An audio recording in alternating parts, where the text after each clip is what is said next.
And when I start feeling like a hit man, so my man, then I call the dynamite, silent night, no light. And when I start feeling like a hit man, so my man, then I call the dynamite, silent night, no light. Oh, Chonka. Man, I had no clue that was gonna happen when I hit record button. You was cooking, and I wasn't even trying to do that. I thought it was just going. It was different from doing the live, but like you were saying, I'm not introducing nothing. Like you were saying, you say you talk to the Most High, and Oh yeah, man. And I think, man, this is something like a lot of brothers. Sometimes we can get caught up in romanticizing our past. One of the great things about being a rapper, though, or having a rap past, you can see what you were doing at every age. So I was just going back, and I was like, damn, man, I didn't seize the moment. I felt bad. I kind of prayed to God. I was like, man, would it be possible for me to return to these type of opportunities and different things? And I said, good Lord just said, like, good Lord said, return. Like you ain't even seen nothing yet. Like right, return this, and I was like, word, yeah, but his spirit was just like, but you got to get it, you got to go seize it this time. I think when I had such an abundance of opportunities as a young person that I didn't really seize the moment. You know what I'm saying? Where it's like, hey, because I was, I built my first empire that I was building. It was built on talent, you know, and the problem that with talent is, Will Smith said this, and I live to see this happen. Your talent will betray you. You know, you got to build your empire on principle. An empire built on principle, you could lose it all, and you'll get it right back. Because when it's built on principle, you got the habits, you got everything in place. The you can't never, as within, so without. So you got the inside right. Any fall off will just be temporary. But when you depend on talent, the market could change overnight. Man, I had a resume 6 years ago that it wasn't a week that passed by that someone didn't call me trying to bribe me to leave my job. Same resume, I started after the pandemic. I'm like, I'm getting crickets. I'm like, damn, what you mean? WordPress ain't hot in these streets no more. You know what I'm saying? So yeah, man. So now I realize, okay, it ain't about being result driven. It's about being like standard driven, man, and really keeping God in it, man, keeping humility in it. You know what I'm saying, and having a righteous cause too. So I think God will bless the righteous. I don't think God gonna bless you so you could knock down a bunch of chicks. I don't think God gonna bless you so you could have everybody be like, look at me now, nigga. All y'all niggas slept on me, nigga. Like if that's your motivation, shit, Satan might look out for you, but God, I don't know if God really rewarding that type of motivation these days. hey man, it is so funny that you would bring this up because I thought about that today, where I was like, man, the first thing a man has to do is get himself right with God. Yeah. And to a lot of y'all, to a lot of people, that's just a blanket statement. It's like, well, what does that really mean? I really mean like seek out God. So Mm-hmm. you can, find these things out about yourself and get these answers confirmed for you. Just to, you got to seek the kingdom out. Mm-hmm. And a lot of men overlook this, and we rely on ourselves. We rely on sometimes old wisdom. Your wisdom has to be updated. You're constantly growing. You're just built to absorb all this material over time. You should never stop trying to learn.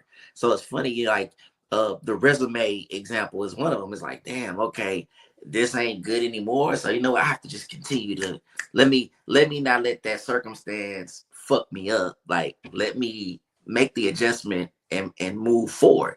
And that's what men have to do. It doesn't mean you're not human. Doesn't mean you're not gonna feel things. Doesn't mean you're not gonna be emotional at times. But never giving up, like pushing forward, seeing the reason to push forward, not having something to move you forward into whatever that destiny is. And there's a range of destinies out there for people. So that's I didn't know we have so much to talk about.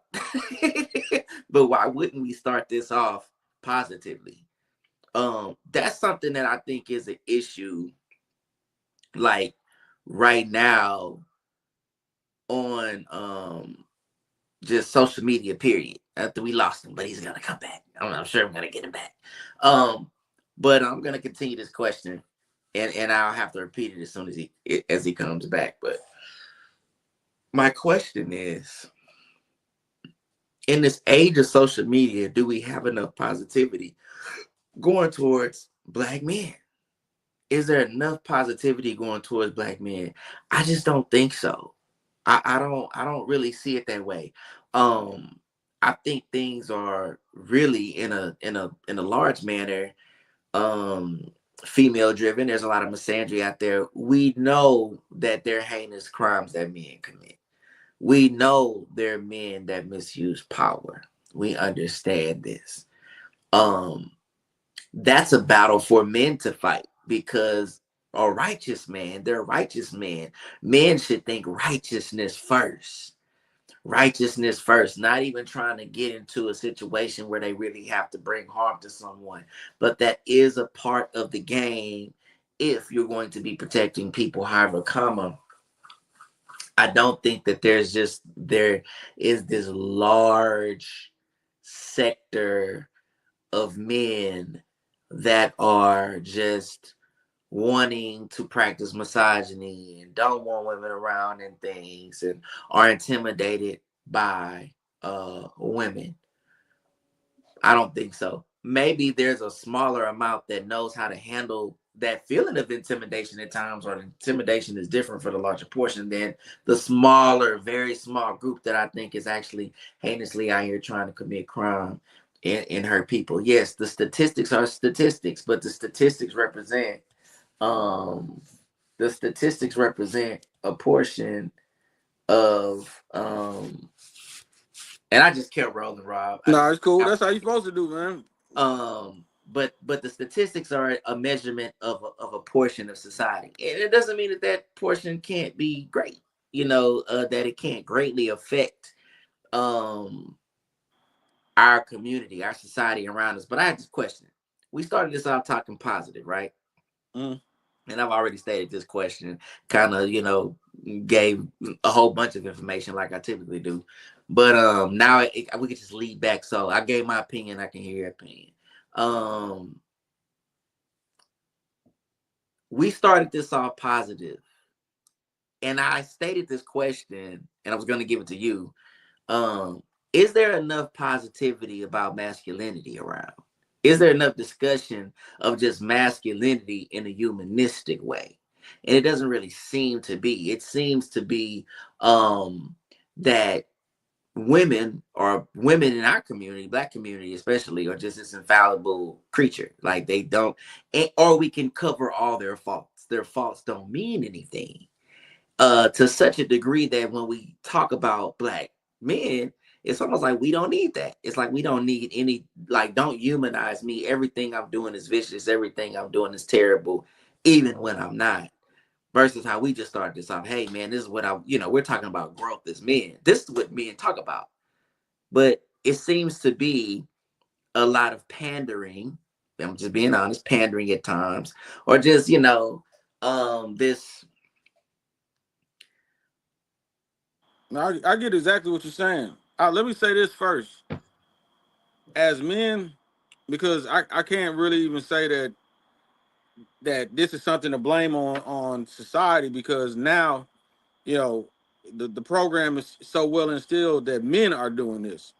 And as men, you don't have to push the man down to uplift the woman.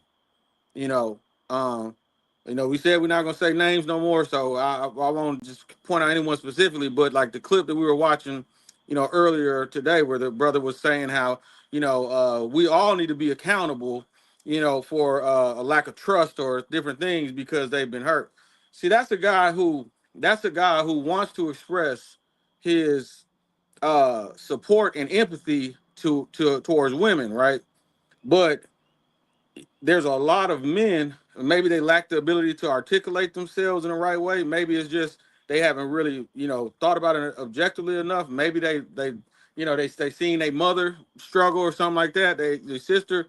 So they feel like in order for them to highlight the woman or the virtue in the woman, they have to juxtapose that with the vice and the demon of the man. And that's not the case.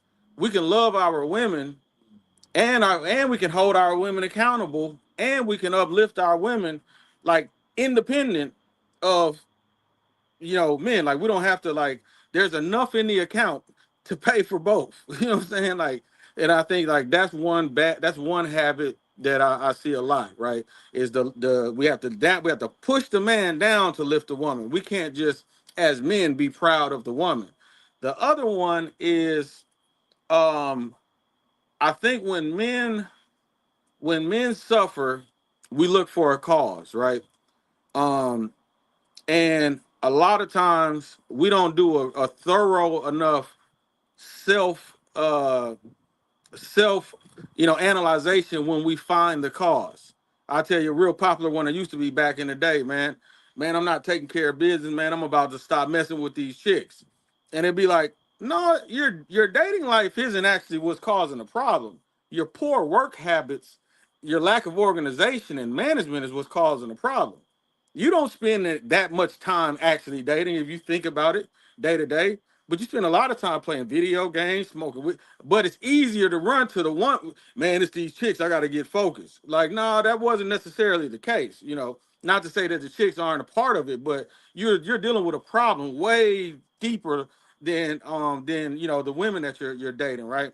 Well, the new thing with men is when they evolve, they I think they give a disproportionate amount of credit to exploring and understanding like their emotional pain and suffering, and at the same time they tend to uh not give enough credit to their ability to endure, how they were able to transmute their pain into productive habits, um their ability to be strong, their strength. Like they typically discount that in crediting their evolution, while giving like the therapist and the therapy and the being comfortable enough to express themselves emotionally. While I do think that's important, I think that it gets a little bit on a scale of things, it gets a little bit overblown. Now I'm willing to be wrong about that, um because I think most people who out here talk about therapy and going to therapy and healing, I see nothing in their life objectively that represents what they're saying, to where if I was just knowing this person, I would be like, yeah, I could tell you what the therapy, yeah, I could tell you to do some healing. There's really probably only about 4 or 5 people that I hear actually talk about healing that I look at and I can see it. And two that stand out is Mellick, actually funny thing about it is both of their names is Robert. So, my buddy Mellick, and then also Knowledge, right? And Knowledge, he just was saying this week about a journal that he's putting out called Tears Heal.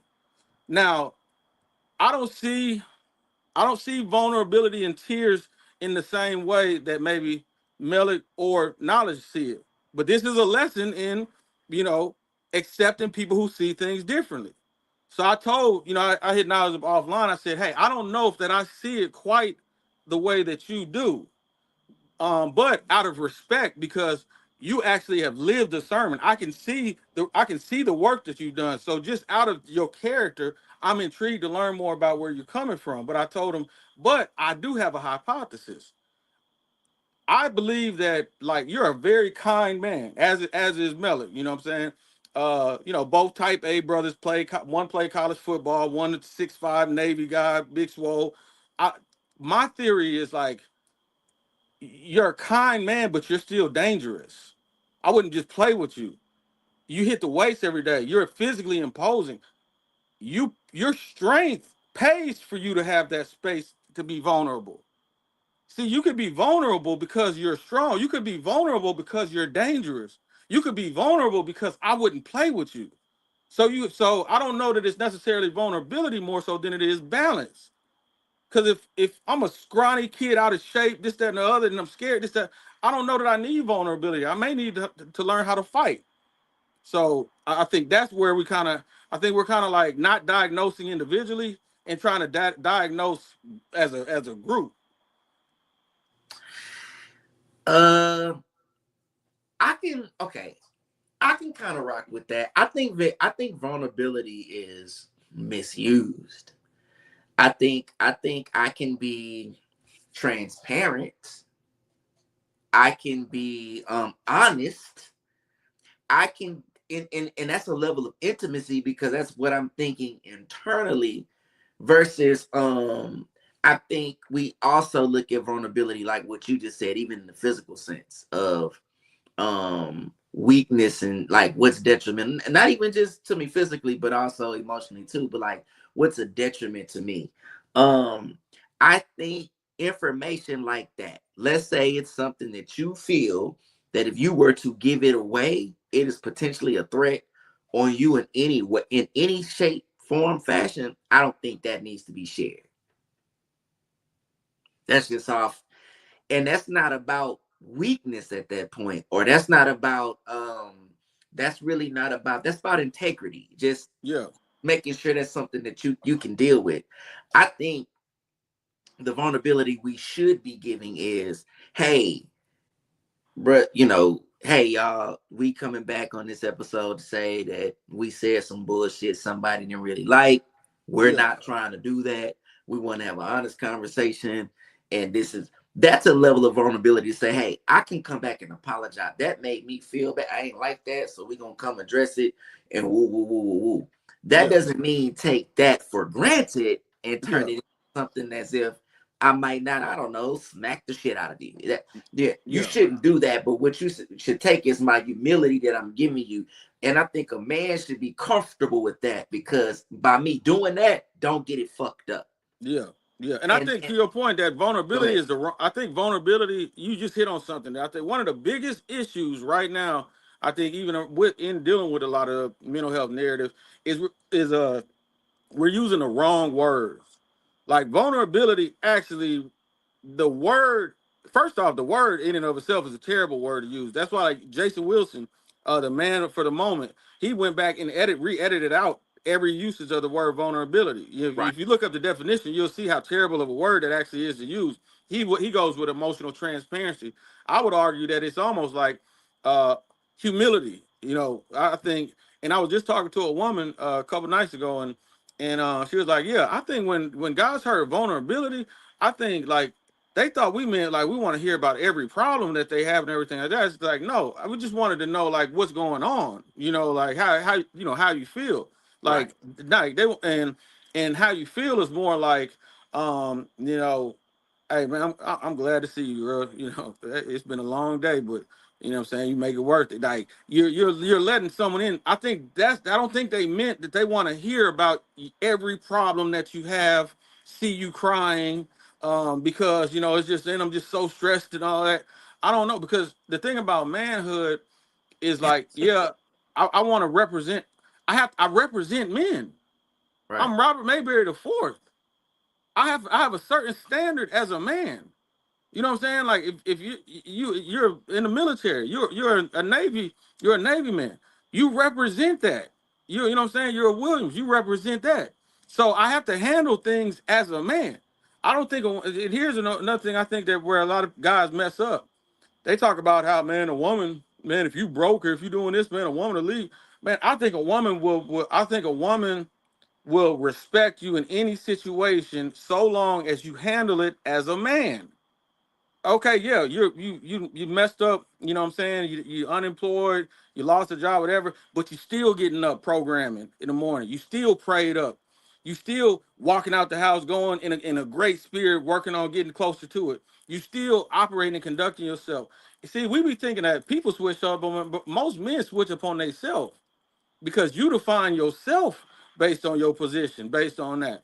That's why the guys that come out the penitentiary be lapping us in the free world because they don't have to judge themselves. They see their self judgment isn't based on they make $100,000 a year. Their self judgment is based on, hey, I made it out of gladiator school and I didn't fold. I didn't go run and join a gang, and nobody came up in my butthole. And hey, I took every time I had to step up, I stepped up regardless of the consequence. So that defines their manhood. I took it everything like that. So they don't feel like less of a man because they're in a halfway house, because they're in grandma's basement, because they're a dishwasher. they don't, their manhood don't have nothing to do with the two are totally separated. So Right. because of that, they could come out and the same dudes talking about, yeah, if you're not a high value man, you're not this, that, and the other. Well, hey, these guys defy all of that because their manhood isn't associated with that. Same thing you look at like a soldier, for example. You know, a soldier may come home, soldier may not be rich at all. This guy that went to war, protected his men. This that he don't feel like less of a man because he makes $42,000 a year. His manhood isn't defined by his job title or this, that, and the other. So the question that I ask, when people say high value man, is by what metric? Right. See, as men, you can define we can define what our own self image is going to be formed off of. And so I think, but we've let the world define it, or we let Kevin Samuels define it. Kevin Samuels' definition of a high value man is a great definition for Kevin Samuels. Right. You know what Right. I'm saying? Like, so.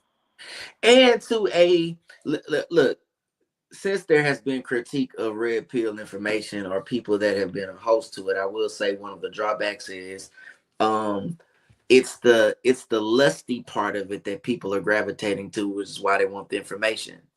So he's catering to a certain type of woman that wants, that type of man, or where money matters. The truth is that's just not in the fabric of society. Most people are average income earners. Most people are average people. And he touched on that, but that's not the part that y'all wanted. Y'all like the, adversarial part of the story. So that's one of the issues with that definition of what high value is, I feel. But like you said, and I've said it here plenty of times, the value of the man is in the mind and the heart. Righteous men do protect. Let me also say this. All men are not villains. All men are not villains. I think I think the highest form of masculinity is covering people. It's covering for protection. That's the highest form. I think when you have men who are out here that are deliberately just disrespectful, or they're just trying to take advantage of a woman, I don't think that man's operating in his highest form of masculinity. I don't think that this means that he's necessarily less of a man. I'm not gonna say that he's not a man at all, but I would just, because I don't know if one incident or a time in a man's life. This is the part too that be fucking y'all up. A part of your life doesn't define the whole you. Hey, you knocked that one out the park. And I think when we defining our self image, that's why I be jokingly say a lot of times, man, like we should practice arrogance. Because arrogance it makes you focus on a level of self value. It makes you focus on seeing yourself in a heightened state. I'm not saying that we should walk around and be jerks, but like walk around and deliberately practice a supreme confidence. Because a lot of times what happens as men is like, let's say in our life, when we look back at our memories, we can find, 35 moments that exude why, you know, my life can be best defined as one of a king and a relentless scholar who makes every situation that he's in better, operates with a code, this, that, and the other. Let's say we also have 4 moments where, it reflects I made a bonehead decision and caused myself in trouble. Most men will identify with the 4 moments. You know what I'm saying? Like they'll identify with the, man, I was in college, man, I got in trouble, this, that, and the other. They don't even identify with the fact that, yeah, well, you had a 3.5 GPA, you did this, you were in band, you were the best one who did that. I was telling one of my boys the other day, and sometimes like, different things we'll just, we just share in confidentiality, but just when it comes to self-image, I'm like, bro, we grew up as kids, man. You went to tournaments, man, where there was 50 other kids there, all trained by top tier martial artists. They all wanted the same trophy. It came home with you. And the only way you got it with your hands and fists. You didn't get it negotiating. You didn't have nobody help you in there. With your hands and fists and your feet and your training, 50 other kids wanted the same trophy, but you left with it. And you didn't just do it once. You did it over and over and over and over and over again. Yeah. and you worried about like whether you can get something done. Right. Yeah. You didn't beat up guys. It wasn't like it wasn't a neighborhood at the park and we just threw the gloves. No, kids trained for this. I had another homeboy, man, world class track athlete. Every kid in HISD, every school in HISD had a kid in there that wanted to finish first and be the first one around this finish line in the 400 and in the 800. And the one thing that they all got in common is when they tried it, they were looking at your back. Like, you know what I'm saying? It's like, but we don't let that define us. We like, and that's a real issue we have as black men. We let our lowest moments define us. You know, I used to call it a dish, not like a disclaimer, a dish shamer. You know, we'll come right out, and we'll come right out and tell it to anybody. I remember the first time I met a brother. And I was at a studio. It's like, where you went to college, man? I went to Dillard, man. You know, man, I wanted to messing up out there. And this is what he immediately said after that, though. But you know, I had a good mother, man, everything. I came from a good home. I was just tripping. So what he wanted me to know was that, hey, I've made this mistake, but it's not my family's fault. It's me. Now we're 15 years removed from college. Why is that even coming up? But Right. you know, I used to do that too. I used to, man, Right. where you went to school? Man, I went to FAMU, man, but I ain't take care of business. Who needs like what is that? You know what I'm saying? I did a bunch of amazing shit. You know what I'm saying? But so as men, I think we lock in too much on our shame. You know, we're obsessed with our shame. That's one of the issues with the mental health movement right now. Is like we are so obsessed with the areas that we need to work on, and we don't give no attention to the areas that we are excelling in. That's why I be sending, one of the brothers I was talking about earlier. I just send him like inspirational messages, like, "Hey, bro, man, bro, you're a gift to the game, man. Like you should just you as a man is just an admirable thing to say. Because if you let him tell it, he's working on his crying, he's doing this, and I'm like, yeah, and I'm not taking that away from you, but I'm like, man, when does the amazing man get his? When you pass the mic to him? And I wonder, is that a man thing? You know, I don't know if that's just exclusive to black men. I think that could be all men, but it has a tremendous effect on us just because there doesn't seem to be any positive reinforcement on what a black man is. And I want to say this too, man. I think, look, you can get some good shit in the social media world, man. You can get some great TikToks, great Instagram clips, whatever. There's some info out there, but then there is an entertainment part that's just very dangerous. And I think the part that we all gravitate to is the negative side of men and women. You know what I'm saying? So I think when we look at these celebrity cases like the Diddy and the Tory and the DDG, it's like, if you notice in all these celebrity moments, the black man outside of Denzel Washington is a creep.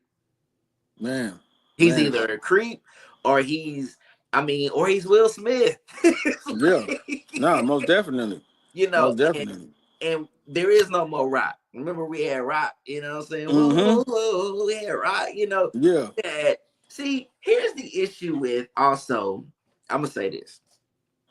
When your message and walk don't line up, mm, when the message and the walk don't line up, you devalue the message. yeah, Um, and I'm gonna show you why.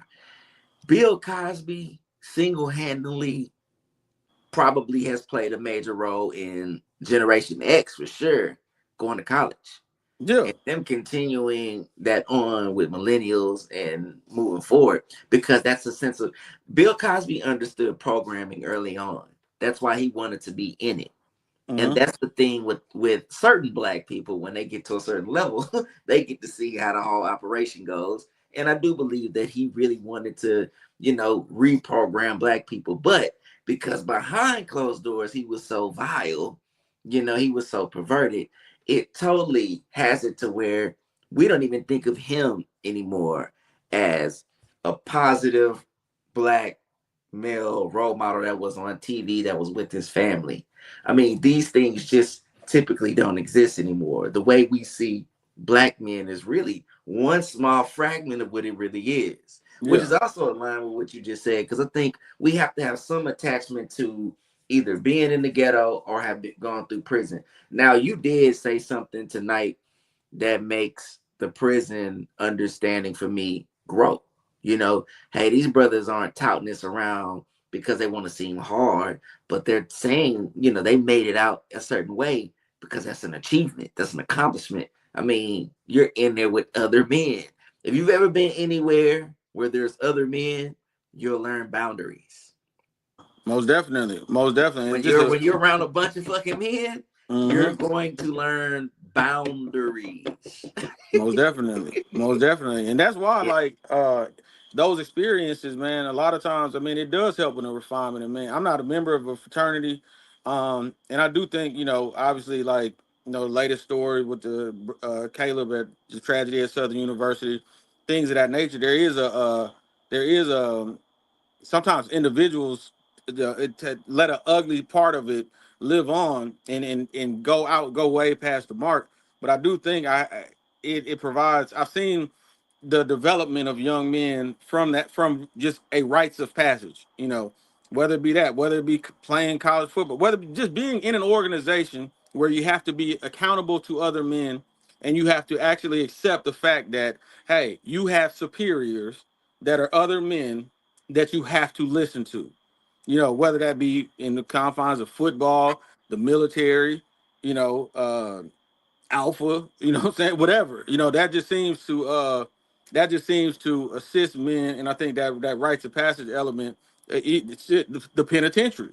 When done with the penitentiary, let's just add the disclaimer, when done correctly. You know, if you're in the penitentiary and you want to be OG Percy talking about Ferguson every week, you know, and you know what? I'll take that back because even OG Percy has developed, you know, over time. But if you're in there, you know what I'm yeah, saying? Like, yeah, because he used to drop that Ferguson story every week, bro. man. I was like, man, what the hell wrong with him? But like, I think there's something about men having to rely on themselves to get through a tough thing that really ultimately increases their their view of self. Like I was telling a young lady today, I never married, right? And I probably have met 4 or 5 women, you know, that I'm not gonna say we would have just spent 50 years together, would have worked out, but at the least would have been decent wives. We could have gave it an honest, you know, honest shot. But I Right. told her the number one reason why men don't get married is they think they're not good enough. That's the number one reason. You know what I'm saying? For me, I had a hell of a man as a grandfather, you know what I'm saying? And I think me and my father both kind of lived in the shadow of his greatness. You know, it's hard following a great man, you know. So it kind of made, I won't speak for my father, but it kind of made me a very harsh self-evaluator. If I don't have this, and this, then I don't need this. You know, this man every semester, this man 5 kids went through college, no student loan debt, no nothing like that. You know, every semester he goes to financial aid, pulls out his knot, and pays that, and cool. And you know, this man from the grave was taking care of. This man's wife never worked, and that didn't change when he died, and she lived another 20 years. You know, like um, so like I never thought I didn't measure up. So it didn't have nothing to do with the woman. It had to do with the fact that my self-image didn't say that I qualified. And I think a lot of times as men, if we really, you know, if we really haven't learned something about ourselves, and I think the one thing as men that we have to learn about ourselves is that we can count on ourselves. And I don't know. I think when men don't go through a rites of passage, when men don't go to a war, don't join a military, don't go through the extremely difficult pledge process or whatever, don't go through, you know, something extremely difficult. They have no money, so while going to college, they got to work all night. When men don't go through an extremely like kind of pruning and refining process, they don't know that they can depend on themselves, even in achievement. I mean, I achieved stuff all my life. In the back of my mind, it was, I mean, it's because my parents. It's because I had this. It's because I didn't really, it didn't really refine. Just now it's coming to me, and a lot of it is from losing everything, from being hit by this drunk driver with no lights, whatever. And then now I'm seeing, wait, from the house with nothing but my mind. I'm rebuilding this thing. I'm actually so now this has been a great experience for me because I needed to know that I could depend on myself. And I think a lot where we're missing that story as men, and we don't celebrate the times when men display that. Most men who dependent on themselves, and that's the part that kind of trips me out sometimes, is you have men that have done great things, and the first thing they'll talk about is, you know, the areas of how transparency and this, that, other. Like, what about the strength that you displayed? What about the endurance that you displayed? What about how you took life's greatest shot, you know what I'm saying, was down on the canvas and you got up? We don't celebrate enduring anymore. We don't celebrate the guy who's going through, excuse the background noise. That's just Southwest Houston being Southwest Houston. You know what I'm saying? Yeah, No, that's you're just all right, man. You yeah, cooking. You that's gotta just the cook. Southwest. But like, yeah, so when we see those displays of strength, we don't celebrate that. You know what I'm saying? I saw a friend of mine be the strongest man at his mother's funeral. That's like, but if a man, let's just say, is going through a trial by fire, but he carries himself with the composure and the decency so strong, he's so, stoic with it, that the very people around him have no clue what's going on with him. Like, that used to be celebrated as a deep act of strength. Now it's considered toxic because he's not talking to somebody. So, you Well, know. I think we have to define that. We have to know when that is toxic. I'm gonna say, if you are look, there's forms of depression that men go through. Is, do you want to get out of it? Do you want to understand it? There's forms of anxiety that a man go through. Do you want to get out of that? Do you need to be Yeah. medicated? Whatever the case may be. I'm not Hmm. saying don't take any uh measures that you need to have to make it to where you can continue on, but you must continue on, and it takes Yeah. strength. Yeah. So I do think there are forms of when it's hurtful to you. If it's Yeah. bad to you, it's gonna be bad to everybody else. You inflicting harm on somebody could be bad for you. So you have to be able to use your mind. You have to be able Yeah. to use your brain. And I think as a man, that's what we do. No matter Yeah. the size, we figure that out. You know, you said something key. Javon Clark put it like this: men have to be challenged, women have to be protected. And that's true. Yeah. Boys have to be challenged. They go through challenges. You must be tested so you can be trusted for whatever level you're gonna go to. And I think for Hmm. men, we just get a variety of that in life. Yeah. And I think you just hit on something. Men need to be challenged, right? But I think now that's evolved to men need to be protected. And I think in that kind of is, there's a coddling of men going on. See, like when my dad was at Diller getting his ass kicked by alphas because he was online and he called home and his mom was off, and my granddad was like, "Hey man, he'll be all right." My granddad understood, you know what I'm saying, that hey, it's part of the process. So my granddad had no problem with his son suffering because he understood that it's a controlled suffering. He's not kidnapped by somebody like that. He's going through a process. I think now the society is kind of teaching men that, you know, all suffering is bad. And it's like, no, no, that's not the case. Now I do think there's a line, and we do have to have a level of self-awareness, right? Because you don't want to be, if you're really dealing with something, you don't want to just out of your own ego, let your ego feel like, oh, well, I ain't reaching out, because that's even more detrimental. Don't let your ego stop you from taking meds. I don't care what people say about bad farm or whatever. Don't let your ego stop you from doing something that may help you if you need the help right now. I'm not promoting or dissing. I'm just saying, like, we need to be self-aware, but to your point, in every situation, like, the goal has to be, how can I get to the next step. And I think now we're identifying with the suffering. You never hear a mental health person talk about getting over something. You only hear them talk about the diagnosis and at best understanding their suffering better. I understand that I'm neurodivergent now, so that's why I do this, that, and the other. Well, what about, like, I'm neurodivergent? Yeah, I'm the same way. I'm neurodivergent, so this is what I did to work with it, and now I use this to even excel. That Hey story never man, gets told. you just said some real deep shit. You don't even know. You probably do know, but I've never heard a therapist talk about the solution. They talk about the problem and understanding the problem. But Yeah. what's the solution? Now I gotta give my boy Ray DeBlanc. props on that. If I don't. Now, one, therapy doesn't work for everybody. I mean, the research already shows cognitive behavioral therapists only cognitive behavioral therapy only works on a segment of society. So I think the one size fit all view of therapy is not true. But I will say, times when I did go see this brother Ray DeBlanc, if you're a black man and you want to try, I would recommend him. Because he did. We came with solutions. We came with like, hey, well, why didn't you, what I'm saying? Why didn't you do this? Now he's not telling me what to do, but he did. Has an almost mastery level of the Socratic method. All right, so what do you mean? You mean to tell me you saw your dad at the gas station, whatever? You thought he saw you, and because he didn't say anything to you, you just didn't say nothing.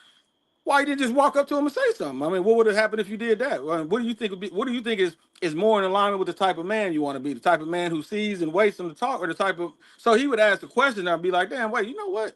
You know what I'm saying? Like, in I think the best thing that a therapist does, in my opinion, is they record what you said in the previous conversation. See, a lot of people, that's the ultimate superpower of a therapist. If you got a friend that just writes down what you say, you probably already got 80% of a therapist, because the therapist can bring you back to, well, no, you said it last time you was going, what I'm saying? So if they I bring think accountability. therapy helps you do what you should be doing anyway, which is asking questions. Therapy, the question is the most important thing. So yourself, why am I doing this? Why am I doing this? Where did this come from? If this is ending in a bad result for me, what does this mean for me? And I think when you get around people like yourself or guys that's like you, when you hear somebody that may have gone through that and how they journey through, that's helpful.